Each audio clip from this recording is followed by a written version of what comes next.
February 23, 1945, Mount Suribachi, Iwo Jima, and in a concrete bunker carved deep into the island's belly. Private First Class Tadashi Yamamoto's hands wouldn't stop shaking as he pressed pen to paper, writing words that could have earned him a bullet from his own officers. "The Marines are not human," he scrawled, ink bleeding into the rough paper like prophecy. "They do not die like other men." Everything we were told about American weakness was a lie. Through the narrow firing slit, dust swirled in the dying light, and he'd just watched something that shattered every assumption they'd drilled into him during training. 6 Marines storming his position under withering machine gun fire, 3 falling like puppets with cut strings. But the others kept advancing, kept coming. And when his comrades unleashed a grenade barrage that should have ended it, one Marine absorbed the blast with his own body to shield his squad, then continued fighting with catastrophic wounds until he physically could not hold his weapon anymore. The survivors took the position within minutes. 21,000 Japanese defenders occupied Iwo Jima, dug into 18 kilometers of tunnels and fortifications like termites in dead wood. And they'd been sworn to that they faced soft American troops who would break under pressure, who'd crumble when the first shells landed. What they encountered instead would shatter every military assessment the Imperial Japanese Army had made about their enemies, every comfortable lie they'd told themselves in the dark.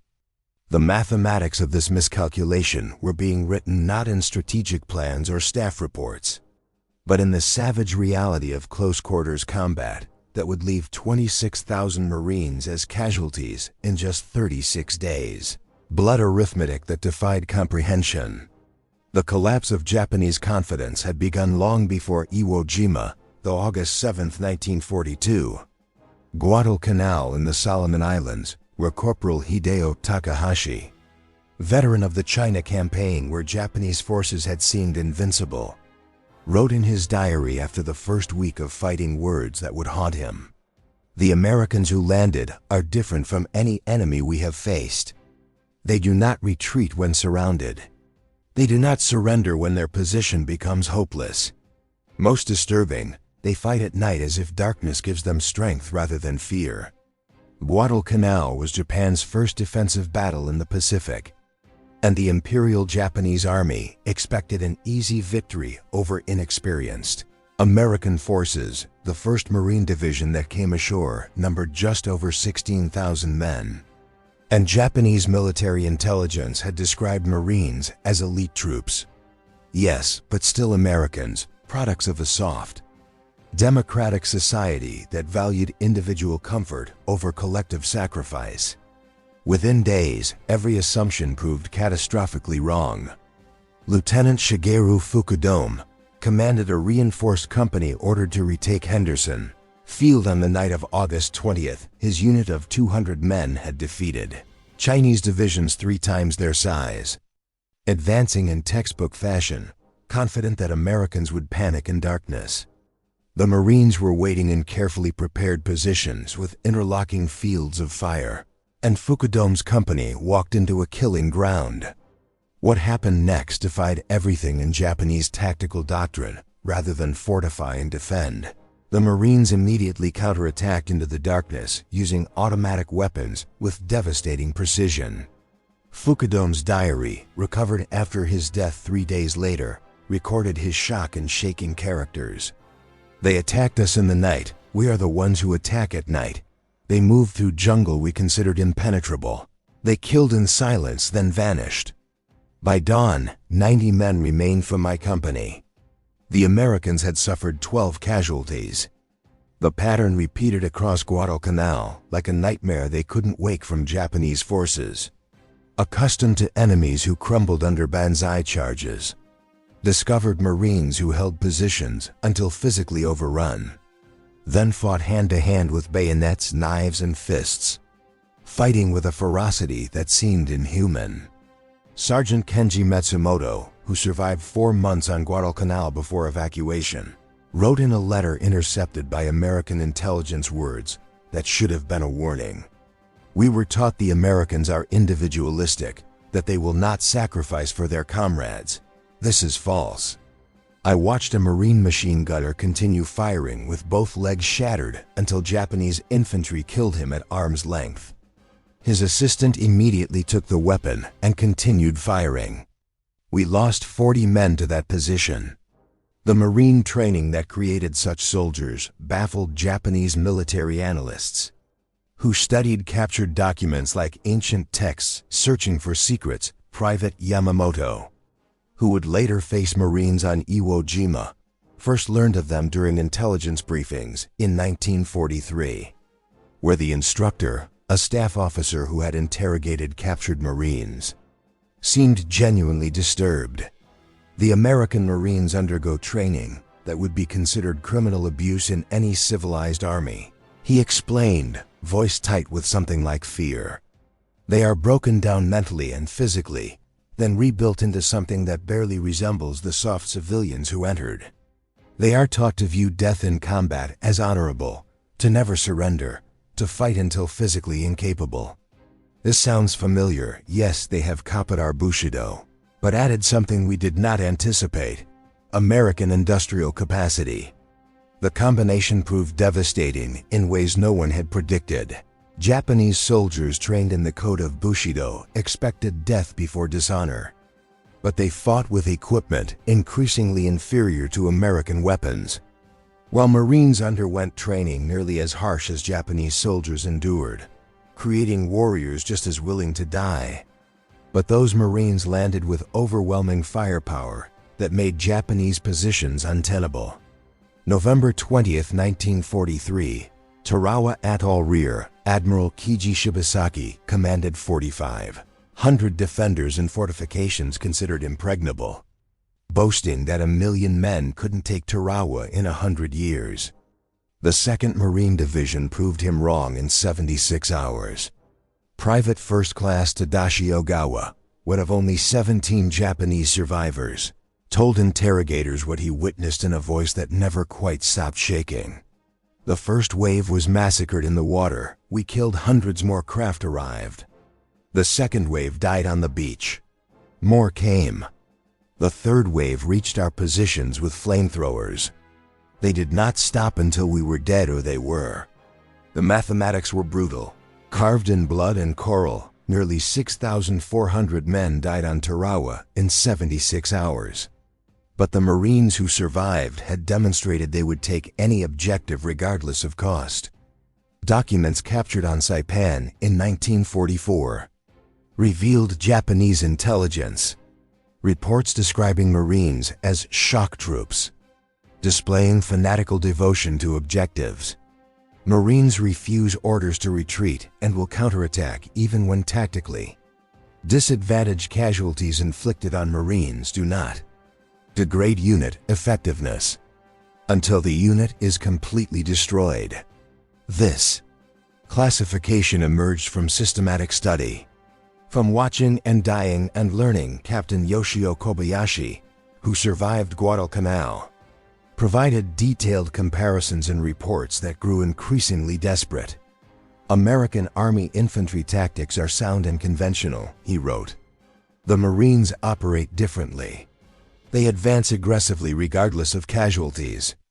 They accept casualty rates that would cause any rational commander to halt. This is unprecedented. The speed of Marine operations proved as devastating as their firepower. Lieutenant Colonel Kunio Nakagawa, who commanded on Peleliu, planned defenses based on previous campaigns where American forces paused after landings to consolidate. The Marines never paused. They landed September 15th at 8:30 and controlled half the airfield by nightfall. Nakagawa's diary recorded his shock in characters that grew more erratic with each entry. My defensive plan collapsed because it assumed the enemy would act rationally. The Marines do not act rationally. They act with total commitment regardless of circumstances. This total commitment manifested in ways that seemed suicidal to Japanese observers, but proved devastatingly effective. Sergeant Kenji Matsumoto, captured on Bougainville, described watching a Marine platoon assault a fortified hilltop position. and his voice still carried disbelief years later. The approach was across open ground, swept by machine gun fire from 3 bunkers. Japanese doctrine would have required extensive artillery preparation followed by infantry assault under smoke cover. The Marine lieutenant assessed the position for perhaps 30 seconds, then ordered the assault with no preparation. The platoon charged directly into the fire. 7 men fell in the first 20 seconds. The survivors reached the first bunker and destroyed it with grenades and demolition charges. 3 more men fell assaulting the second bunker. The remaining Marines took it. The third bunker fell to the last 5 men standing. The platoon suffered 12 casualties from 37 men to take a position we considered impregnable. The entire action took 4 minutes from order to completion.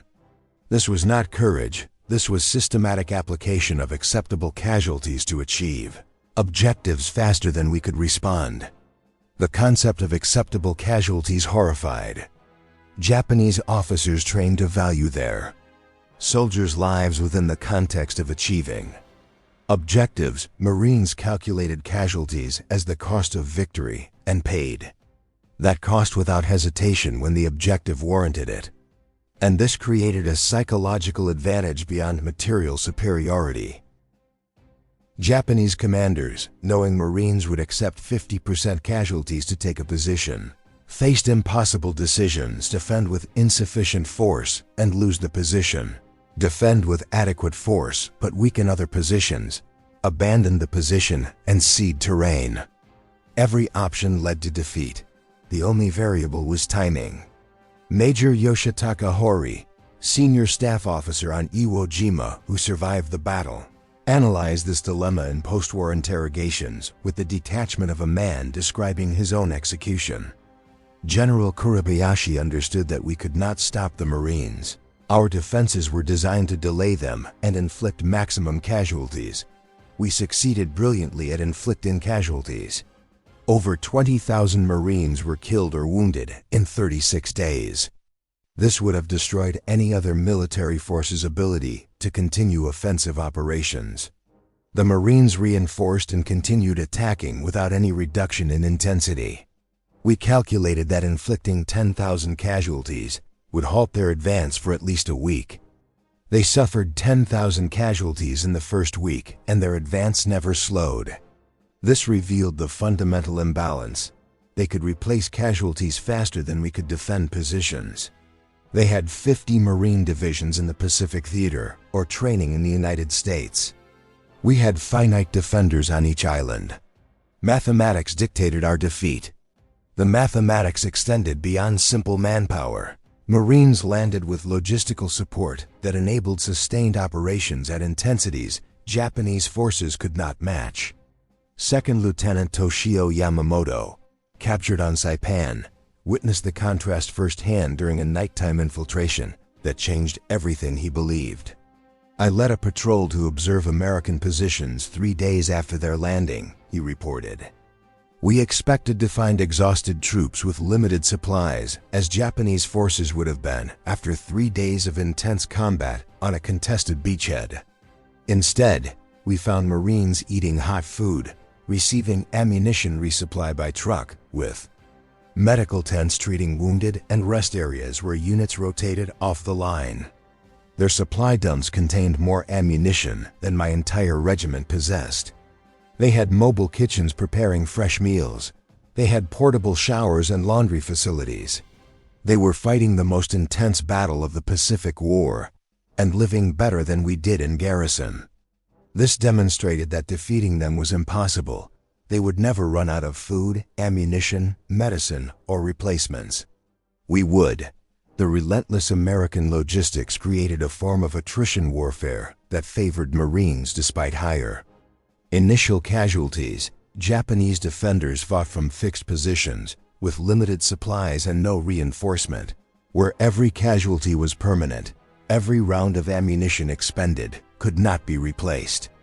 Marines fought from an expanding beachhead with supplies arriving daily by ship and air, where casualties were evacuated and replaced.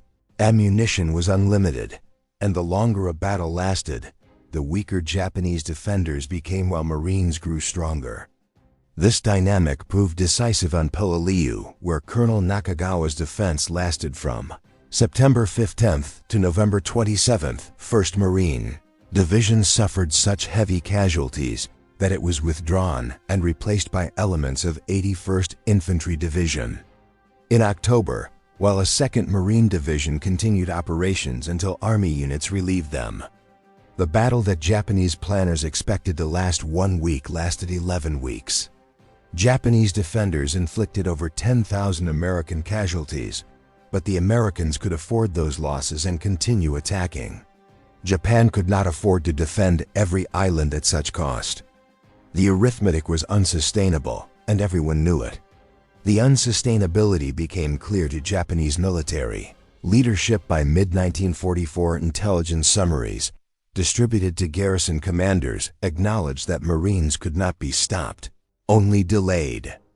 One document captured on Tinian provided guidance that revealed complete abandonment of any hope for victory. When defending against Marine assault, do not expect to hold positions indefinitely. The objective is to delay the American advance sufficiently to enable other strategic objectives. Each day of resistance is valuable.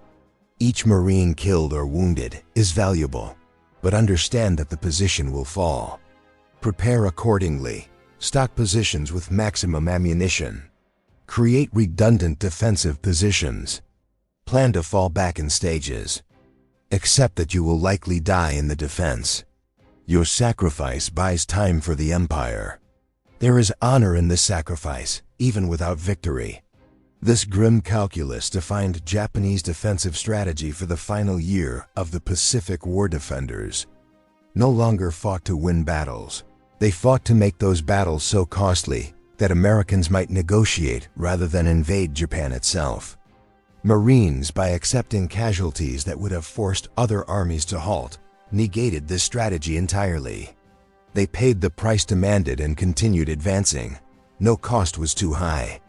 No position was too strong. The offensive never stopped.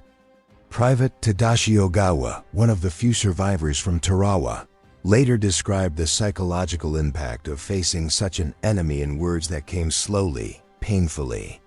After the first day of battle, we knew we would lose. The Marines had landed in overwhelming force. They had naval gunfire that destroyed our positions. They had air support that bombed us continuously. But we still believed we could make them pay such a terrible price, they would reconsider future invasions. Then we watched them continue attacking despite horrific casualties. They walked through machine gun fire that killed dozens. More Marines came behind them. We killed them too. More came. We fought for 3 days with absolute commitment. We inflicted thousands of casualties. We died almost to the last man, and the Marines took Tarawa on schedule. They paid the price we demanded and continued their advance across the Pacific. That was when we understood the war was lost. An enemy who will pay any price to win cannot be defeated by making victory expensive.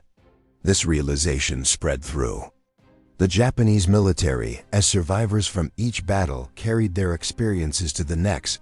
By the time Marines landed on Iwo Jima in February 1945, every Japanese defender knew they faced the most implacable enemy in the Pacific.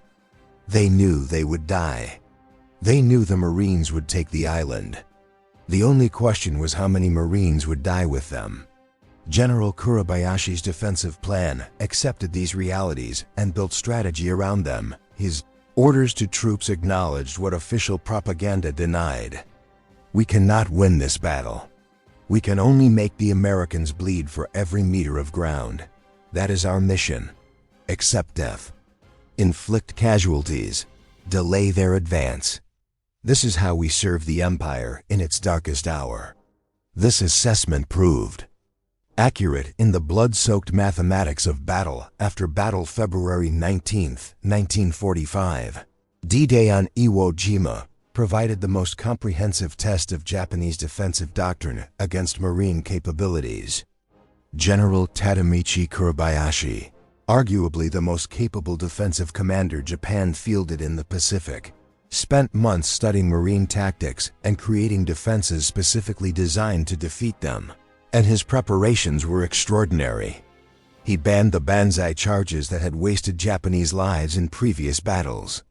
He created a defense in depth that channeled Marines into killing zones covered by multiple bunkers. He positioned artillery to deliver devastating fire on landing beaches. He built 11 miles of tunnels connecting 1,500 cave positions. Every approach was registered for mortar and artillery fire. The beach was designed as a death trap. 3 Marine Division's 70,000 men landed on Iwo Jima on February 19th, and Kuribayashi's defenses worked exactly as planned. Naval bombardment barely scratched the fortifications. Marines landed in neat waves and immediately took catastrophic casualties.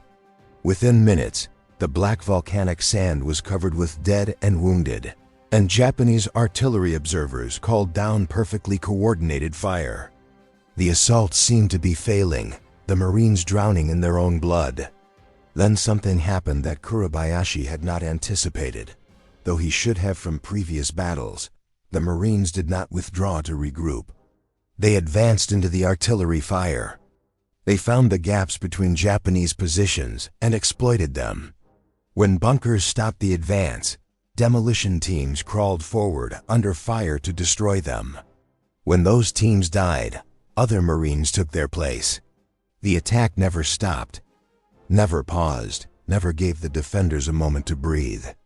Private First Class Tadashi Yamamoto watched from his bunker as Marines assaulted the position to his right, and his diary records the incomprehension Japanese defenders felt. A Marine flamethrower team approached the bunker. "We killed the operator." His assistant picked up the weapon and continued. "We killed him. A third Marine took the weapon. We wounded him severely." He continued firing until the weapon was empty.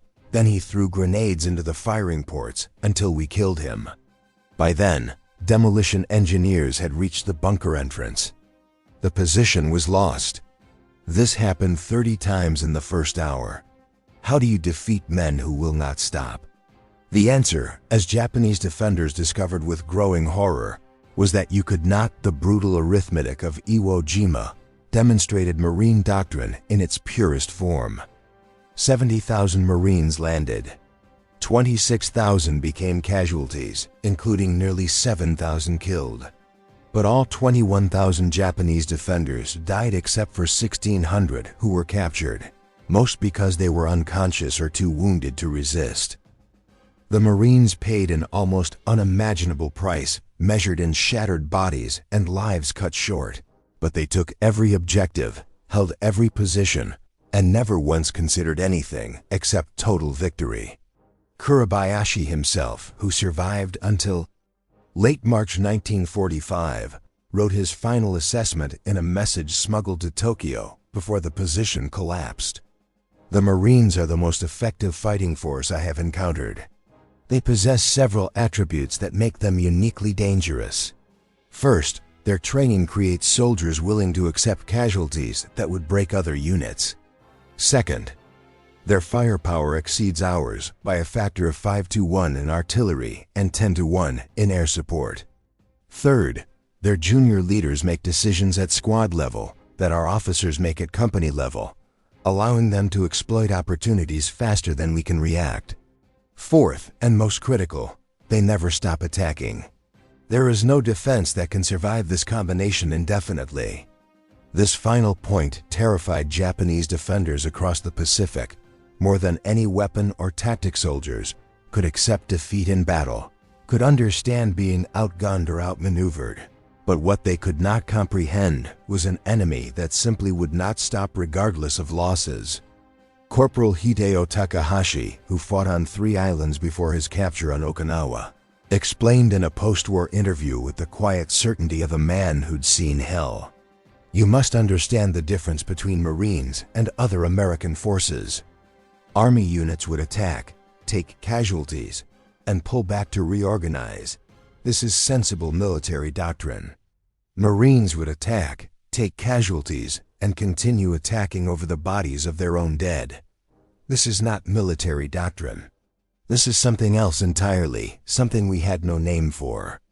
The quality that made Marines so feared was deliberately created through training that broke recruits down to nothing, then rebuilt them into warriors whose identity was inseparable from the Corps' itself. Documents, captured on Saipan, included interrogation reports of a Marine prisoner who explained the transformation to bewildered Japanese intelligence officers.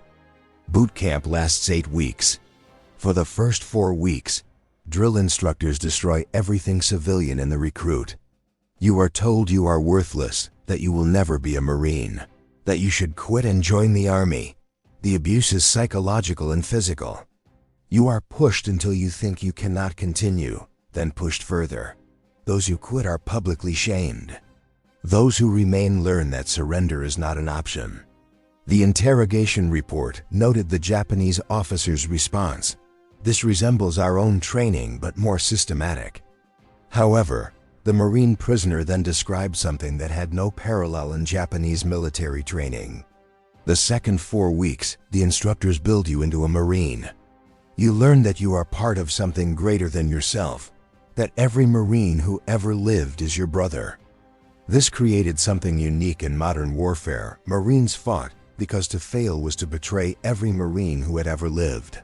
And the psychological pressure created fighters who would advance when rational calculations had to stop. Japanese forces encountered this mentality in its most concentrated form during Banzai charges that should have succeeded but failed catastrophically. October 24th to 25th, 1944, Saipan, where Colonel Takuya Takahashi led approximately 3,000 Japanese soldiers in a final banzai charge against Marine positions. Japanese doctrine held that such an assault conducted with absolute commitment would shatter any defense through sheer ferocity and the defender's fear of being overrun. The Marines of the 27th Infantry Division, positioned in the attack's path, were mostly sleeping when the charge began at 0300 hours, and Japanese soldiers poured into the Marine lines, screaming with bayonets fixed, overwhelming forward positions through sheer numbers. Traditional doctrine would call for a fighting retreat to regroup. The Marines counterattacked immediately. Officers and sergeants organized desperate defensive stands at key positions while Marines used every weapon available from artillery, firing at point-blank range to trench knives in hand-to-hand combat. The fighting lasted 4 hours of brutal, close-quarters carnage. When dawn broke, Japanese bodies covered an area 500 meters deep. American casualties numbered 90 killed and 247 wounded. 3,000 Japanese soldiers died. Private First Class Tsushi Yoshida survived the charge with severe wounds, and his interrogation report, filed 3 days later, captured the shock Japanese soldiers felt. We were told that Americans fear close combat, that they rely on firepower because they are cowards at heart. We charged into their positions, expecting them to break. They fought us hand to hand and defeated us. I saw a Marine sergeant kill 7 men with a bayonet and a pistol before he fell. This is not cowardice. We were lied to about everything.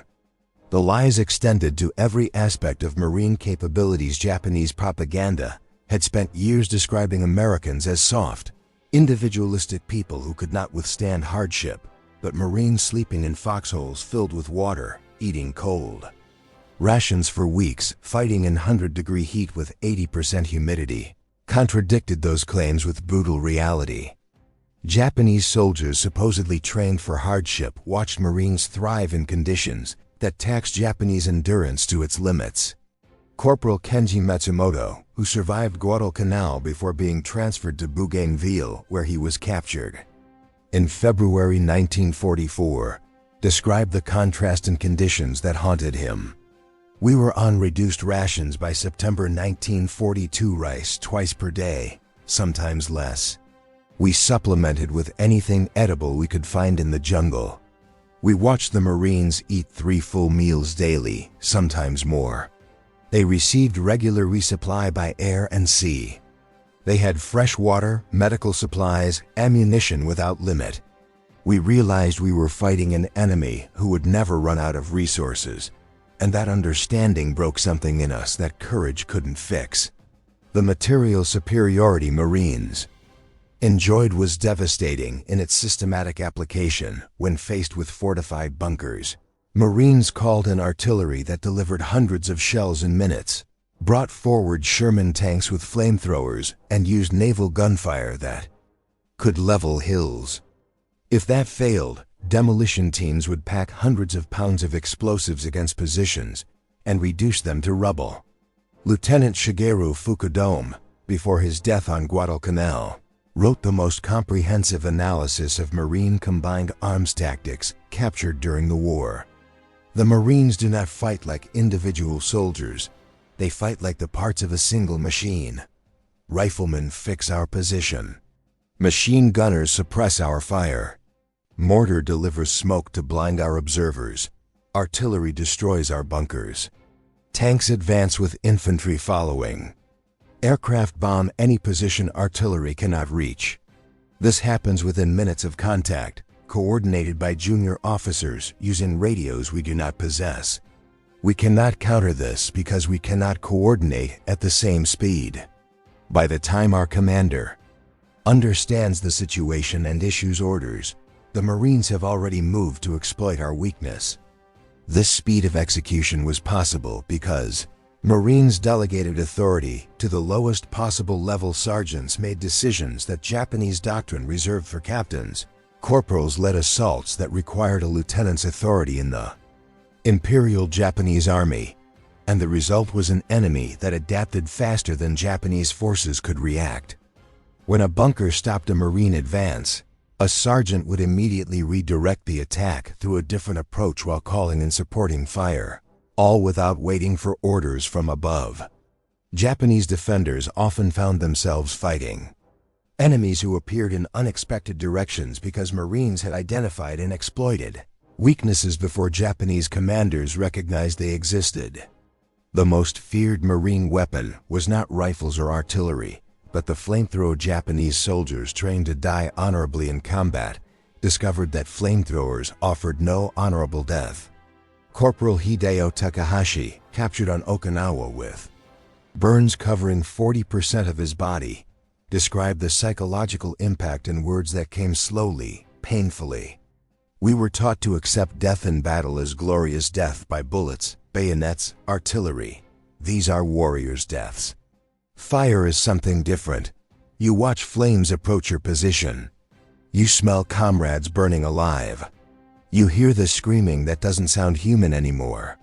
There's no glory in this death. It is industrial slaughter. This is what the Marines understood, that we did not. Modern war has no place for glory. It is about killing the enemy as efficiently as possible using the best tools available. This realization came too late for most Japanese defenders. By 1944, every Japanese soldier in the Pacific knew that facing Marines meant facing the most lethal combination of training, equipment, and doctrine the Americans possessed. Intelligence reports distributed to garrison forces described Marines with a mixture of respect and dread that bordered on superstition. One document captured on Tinian in July 1944 provided detailed guidance on defending against Marine assaults, and the report acknowledged several facts that contradicted years of Japanese propaganda. First, Marines are physically larger and stronger than Japanese soldiers on average, due to superior nutrition since childhood. Second, Marines receive more ammunition, better weapons, and more reliable equipment than Imperial Japanese Army troops. Third, Marine training emphasizes marksmanship to a degree unmatched by Japanese forces. The average Marine rifleman can hit targets at ranges where our soldiers cannot. Fourth, Marines operate with air and naval support that we cannot match or counter. Fifth, and most critically, Marines are trained to believe surrender is unacceptable. They will fight to death or victory. There is no third option. The report then provided tactical guidance that revealed how thoroughly Japanese confidence had collapsed. When facing Marines, do not expect them to retreat. Do not assume casualties will degrade their morale. Do not believe superiority in numbers provides an advantage, as their firepower negates numerical superiority. Do not attempt banzai charges unless no other option exists, as Marines will slaughter charging troops with automatic weapons and artillery.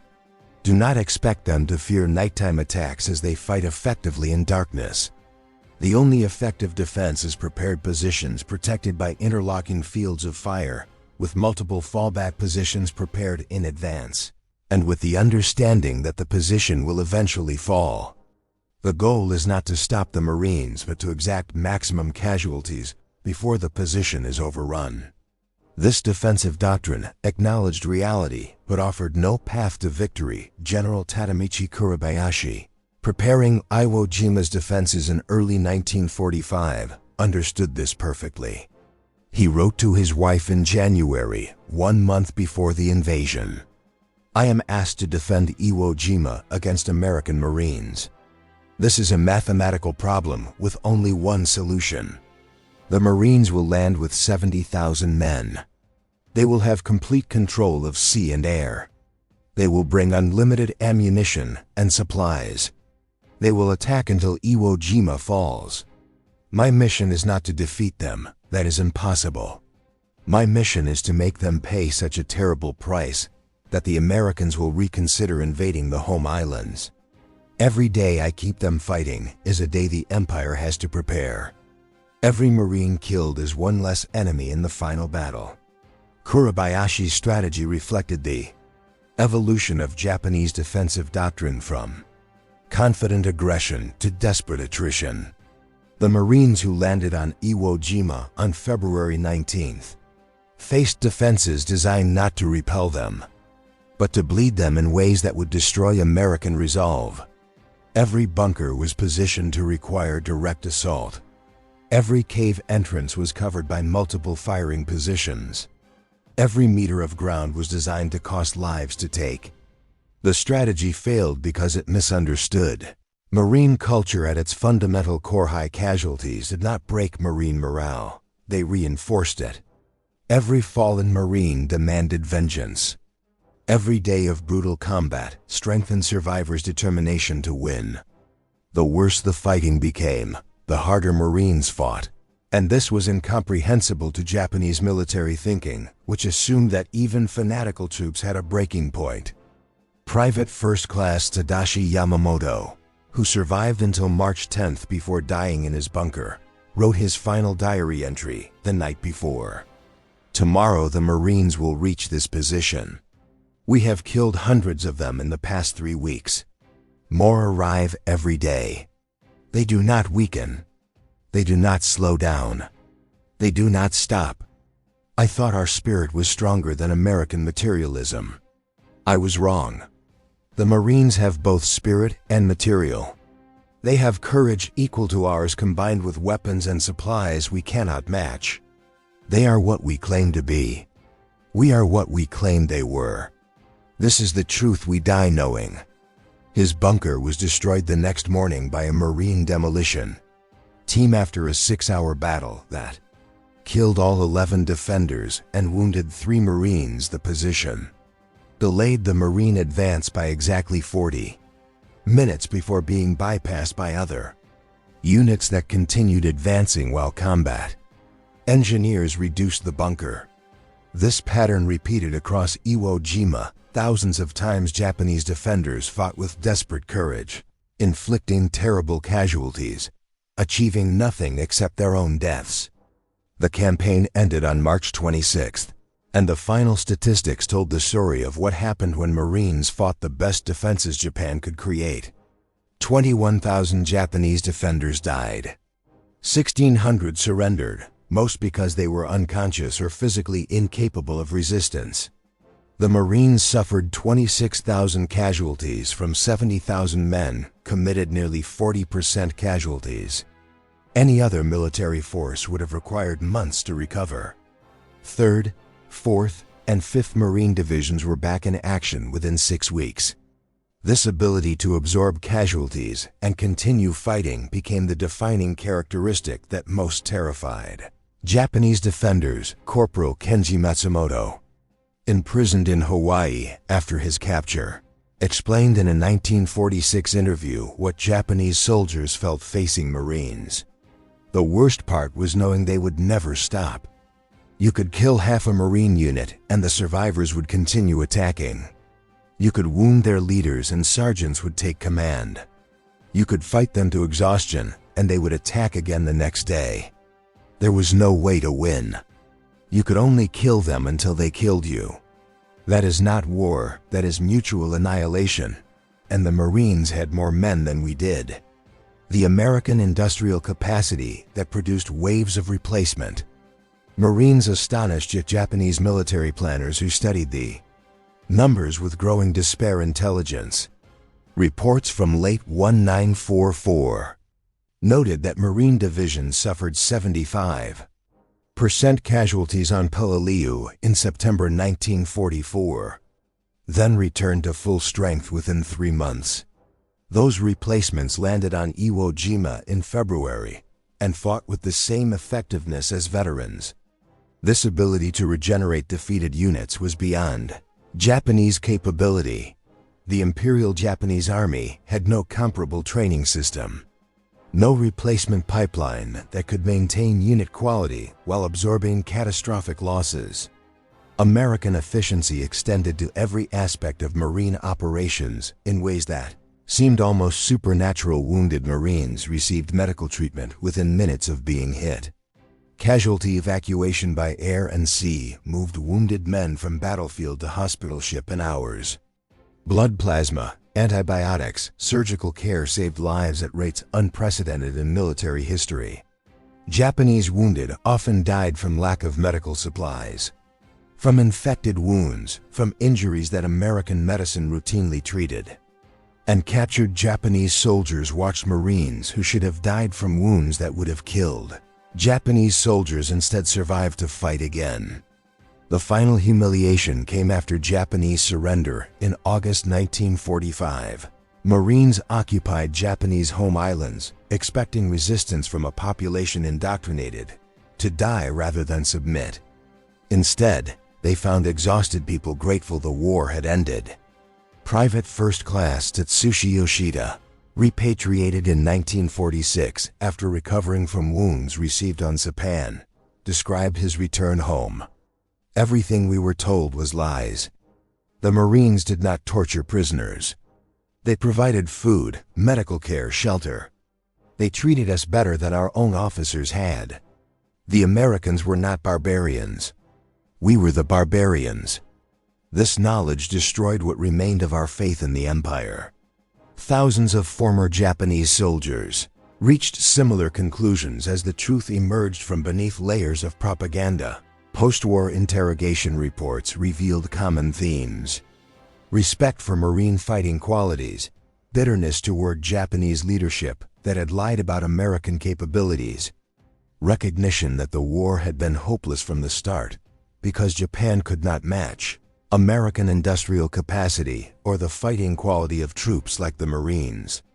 The most comprehensive assessment came from General Tadamichi Kurobayashi's final message from Iwo Jima, delivered through desperate radio transmission on March 21st, 5 days before the island fell.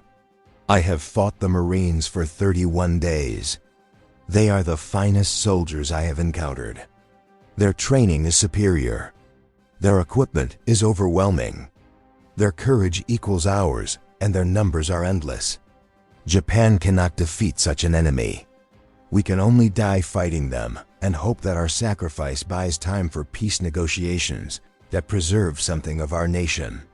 To my fellow officers preparing to defend the home islands, know this: the Marines will come. You cannot stop them. You can only make them pay in blood for every meter of ground. Perhaps if the price is high enough, they will negotiate rather than destroy everything. That is our only hope. That hope died with the atomic bombs in August, but Kurobayashi's assessment of Marines proved accurate in every detail. They were the tip of the spear that broke Japanese defensive lines across the Pacific.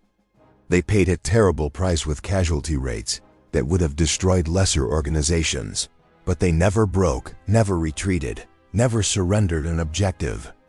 They were exactly what Japanese propaganda had claimed the Imperial Japanese Army was: invincible warriors who would fight to death before accepting defeat. The final irony was that Marines achieved this through systematic training and overwhelming material support. Not through mystical warrior spirit or racial superiority. They proved that modern warfare required both courage and industrial capacity, both training and technology, both individual sacrifice and national resources. Japan had courage and training. America had everything. The Marines embodied that totality in a way no other American unit matched, and Japanese veterans recognized this distinction. Corporal Hideo Takahashi, interviewed in 1975 as an old man whose hands still trembled when he spoke of the war, summarized what his generation learned fighting Marines. "We were taught that spirit conquers material, that our will to die made us invincible. The Marines taught us that spirit plus material conquers spirit alone. They were as willing to die as we were, but they had Sherman tanks and naval gunfire and unlimited ammunition and air supremacy and medical care and food and all the resources of America behind them.